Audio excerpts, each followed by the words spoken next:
നമ്മുടെ സ്വന്തം ഗാർഡനിൽ നിന്ന് കുറച്ചെങ്കിലും പച്ചക്കറി കിട്ടി അത് വെച്ച് ഉപ്പേരിയോ കറിയോ ഉണ്ടാക്കുന്നത് എത്ര സാറ്റിസ്ഫൈങ് ആണല്ലേ. ഇന്ന് അതേപോലെ തന്നെ നമ്മൾ നമ്മുടെ കുഞ്ഞു തോട്ടത്തിൽ നിന്ന് കുറച്ച് പച്ചക്കറി പറിക്കാൻ പോവാണ്.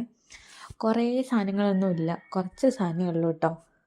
എന്താണെങ്കിലും അമ്മ രാവിലെ തന്നെ ഇതാ ചിരങ്ങ പൊട്ടിച്ച് വെച്ചിട്ടുണ്ട്. ഇനി നമുക്ക് ഉപ്പേരിക്ക് ആവശ്യമായിട്ടുള്ള ബാക്കി സാധനങ്ങളും കൂടി നമ്മുടെ ഗാർഡനിൽ നിന്ന് എങ്ങനെയെങ്കിലും തപ്പിപ്പിടിക്കാം. സോ ഇതാ കുറേ പച്ചമുളകുണ്ട്, നമുക്കതൊക്കെ പൊട്ടിക്കണം. ഞാൻ പൊട്ടിച്ചിട്ടുള്ള കാണിച്ചു തരാം കേട്ടോ.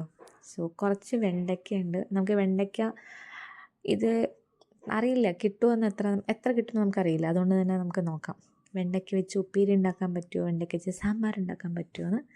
പിന്നെ കുറച്ച് പയറുണ്ട്, അതും നമ്മൾ പൊട്ടിക്കുന്നുണ്ട്. ഇത് വെച്ച് എന്താണ് ഉണ്ടാക്കാൻ പോകുന്നതെന്നുള്ളതാണ് ക്യൂരിയോസിറ്റി. ചിരങ്ങ എന്താണെങ്കിൽ ഉപ്പേരി വയ്ക്കും നമ്മൾ പറഞ്ഞിട്ടുണ്ട്. സോ ചിരങ്ങ വെച്ച് ഉപ്പേരി കൺഫേമാണ്.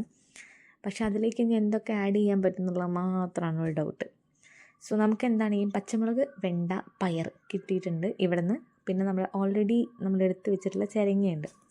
സോ നമ്മൾ ഉണ്ടാക്കാൻ പോകുന്നതാണ് ചിരങ്ങ, പയർ, പച്ചമുളക് ചേർത്തിട്ടുള്ള നല്ല അടിപൊളി ഒരു ഉപ്പേരി. എന്താണെങ്കിൽ നമുക്കൊരു പുതിയ വീഡിയോയിൽ